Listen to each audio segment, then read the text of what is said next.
Hello, guys. How's it going? Welcome. Welcome. Cool. You guys have made it almost all of the way through like the first day of South by.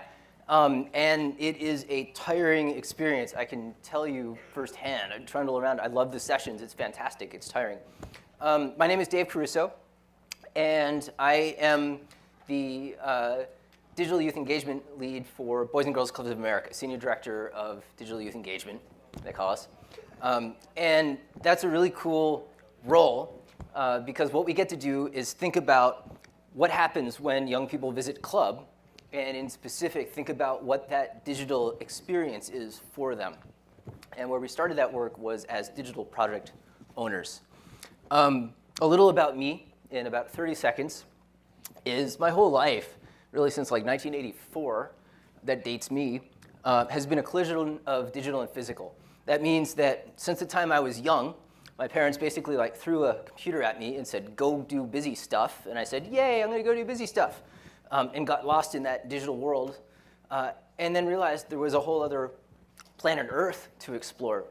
And so throughout my life in ed tech, it's been here a while, I've been trying to sort of merge the two things to make interesting learning happen. That is to say, I also seek ways to improve learning. I was one of those students in high school who didn't really enjoy high school, but I knew I wanted to find ways to make high school learning better. Anyone not enjoy high school, but also want to make high school better? There's someone brave out there. Okay, we got a couple brave people. I think there are more here. You're just maybe shy. School can be fun. It can also be really challenging for students too. So I wanted to find ways to merge those two things, which I did by building lots of digital product. And I'm sorry, the screen is a little skewed here. But basically, over my career, I've built lots of digital tools, lots of them, too many to name. But the interesting thing about that and the journey that I've had over the past maybe 2 years through Boys and Girls Clubs and with a really fantastic team, both at Boys and Girls Clubs of America and then externally, I'll call you guys out later, has led to a new design space that I'm thinking a lot about and I want to share with you today. I think it has a lot of value for entrepreneurs, for product designers, for educators. And so I'm here today to make the pitch that it isn't about building tools or even building individual classroom experiences. Really, it's about building visitor experiences, experiences that are more holistic than what happens with a single product in a single classroom or even in the span of a classroom day. It's the experience of going to a school. So I want you guys to think very briefly about what it was to go to elementary school. That was mine. Went to Willard School in Ridgewood, New Jersey. It was fun. The experience started when you woke up in the morning. Did you want to go to school? Did you want to go to school? Elementary school? All right, you did. So you got out of bed. You were like, yes, I'm going to go to school today. Maybe got on your bike. I did. Trundled out to school. Got to the walkway and pushed through some pretty imposing doors. There was an arts classroom on the right side. Principal's office in the front, I never went there, and then a big hallway full of classrooms on the other side. It smelled like pizza. Anyone remember the pizza smell from elementary school? I see some nods and laughs out there, right? That permeates like all elementary schools everywhere. And the rest of the day was spent in that experience, right? And then I went home and I thought about what I was going to do the next day. That's visitor experience. It's bigger than just a single classroom time. So today, I want to share with you first what I've learned by looking at retail research. The reason retail research is big is because they, guess what, have to maximize sales. I saw a couple people whisper it, you're right, sales, right? And they've been thinking about this for about 50 years. They've been thinking over a longitude of research, how do we compel people to come to our store? When they're there, how do we keep them as repeat visitors and make them really happy? And then when they go home, how do we ensure they're happy so they come back? Does that sound relevant to education? Yeah, I think so. 2, I want to share with you a model that we created to express this in terms that we could apply to the places of Boys and Girls Clubs, but I think is relevant to all the institutions we serve. And then 3, I'll give you our case for how that works. So what does research say? How do we start? So guess what? People don't live in jars, right? That's evident. People, in fact, are beings. We're cognitive. We have psychologies. We interact with the world. Everything about what we do, affective, emotional, psychological, All of that stuff feeds the what we think about something we do, right? So customer experience research begins with a set of definitions about what it is to be a customer. It's holistic. It's everything that happens in the case of retail when you go into a store. So think about that from a student point of view.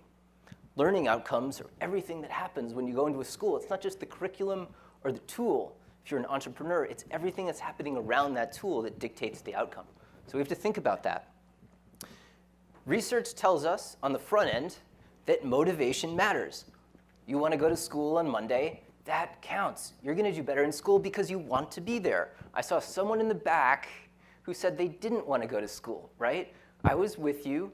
Guess what? That mattered. We're failures, by the way. Sorry, I'm going to implicate both of us. Just kidding. But in reality, we probably didn't do as well in some of the classes because we didn't want to be there. That really matters. Motivation counts. There's a whole world of research about motivation. I won't go there now. Expectations also matter. What you expect when you go to a school, or in the case of a retail store, what you expect in a retail store also matters, right? The dollar store has a certain layout because they want to cause people to have an expectation about what they're going to find there. Low prices. Other stores, Whole Foods, have a different kind of layout that's very fancy. I'm going to shell out a couple more bucks there maybe, right? That changes the way that people act. What if we apply that same thing to students, right? What are they going to expect when they come to a messy classroom or a clean classroom? So environment matters. It isn't just cleanliness or messiness, it's also light. In fact, sunlight in classrooms is seriously shown. There's a guy in Georgia who researches this. Much better student outcomes, right? So environment holistically matters. There are lots of characteristics to that: sound, light, ambience, and so on. Interactions count. Rules. The rules that guide adult interactions with students, but also student interactions, right? So bullying is a big word. I haven't seen a lot of bullying sessions. I'm sure there's something here. That counts, but also do adults step in? How do they guide rules? And then finally, on the back end, guess what? People remember. Anyone out here have a memory? Okay, I hear laughing, so someone must have a memory. We all remember. And so what we remember about our experience, impacts the way that we want to go back and have another experience, right? It forms a loop. It's what some people say a compulsion loop is related in the research space, right? People remember. And it's a cycle. So before the visit, I think about going to school or I think about going to a store. Do I want to be there? When I get there, what's my experience holistically? And then when I go home, what do I remember? What stories do I tell people? How do I form that memory when I go to sleep that night? So we took that research from retail and we developed it into a model.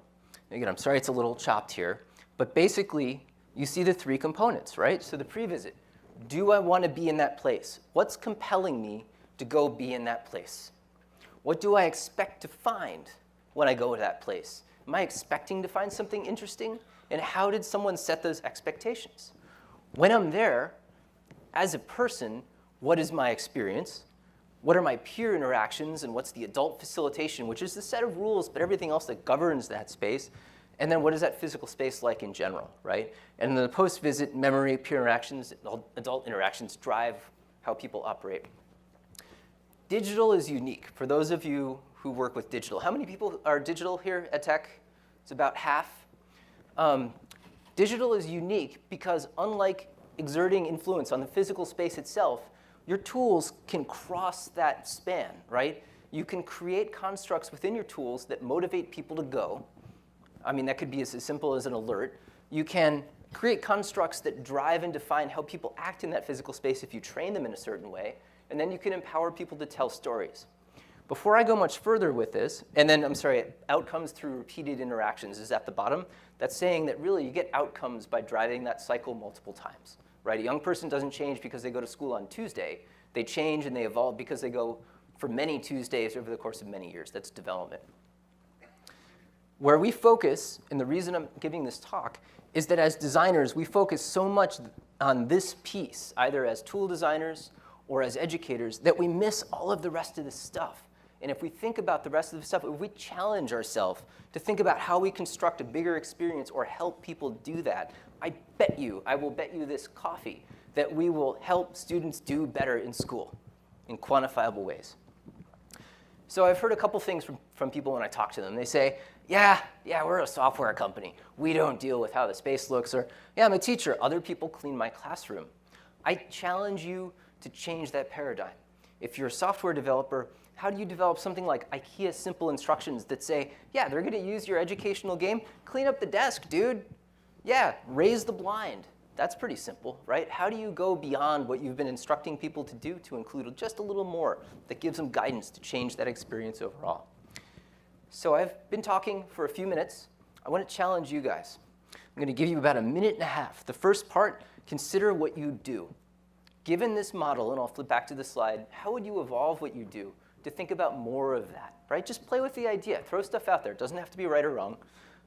Then we're going to partner and talk about it and switch. So 60 seconds. Think about what you could possibly do to your product. I will not sing Jeopardy song right now.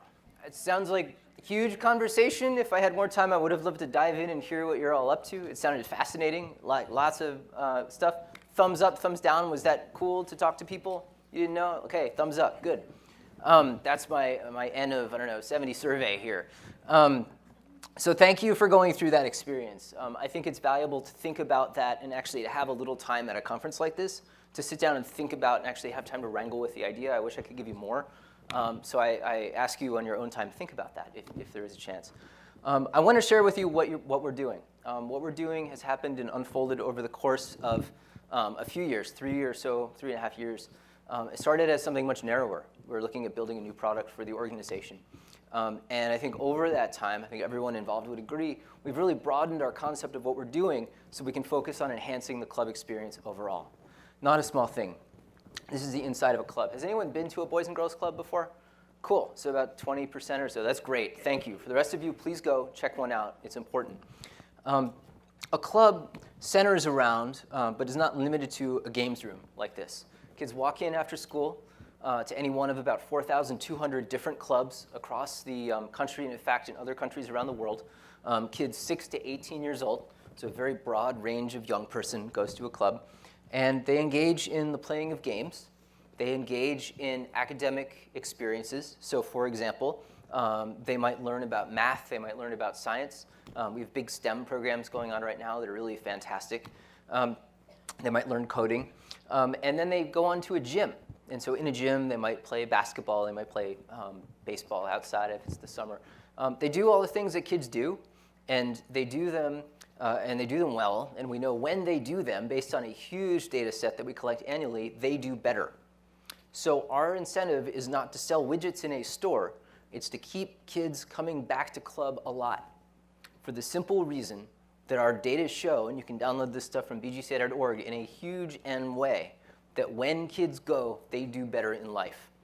They're less likely to do bad things, they do better in school, and so on and so on. And I'm generalizing here. There are very specific research quantities around that.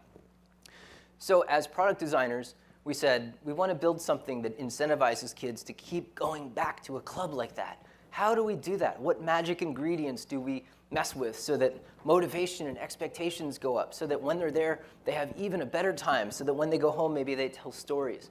I have to be honest with you, we're not at the full product set yet. We're not there, we're still building. But this is the idea that we're building against. The idea we're building against looks a bit like this.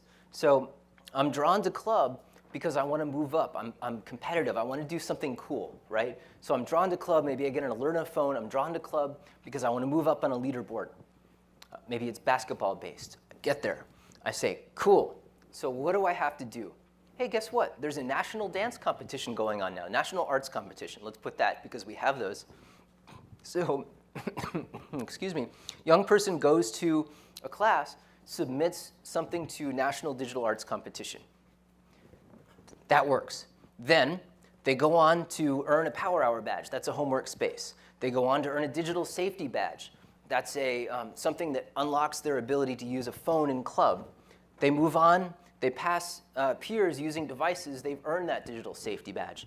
And then they move on to see Player of the Week, hanging on billboards around the club on digital screens. So alerts, very much a part of our thinking, not yet in place. We have about 2 years to go on that one. We're launching a system to do that. Project sharing, badge earning, and reward earning, all in place. We launched that last year. This is something that young people can do in club today. Displays of the accomplishments that young people earn in place, right? We're launching this in August, September of next year. And leaderboards also in place, so we're linking this to competitions. So you get a sense of how we're helping incentivize people to go to club. When they're there, we want them to have experiences. We want them to earn things, so they think, hey, I want to keep going back to club, right? Maybe I can get badges into a patch, a t-shirt, college visit, scholarship. These are all tools we have available to us.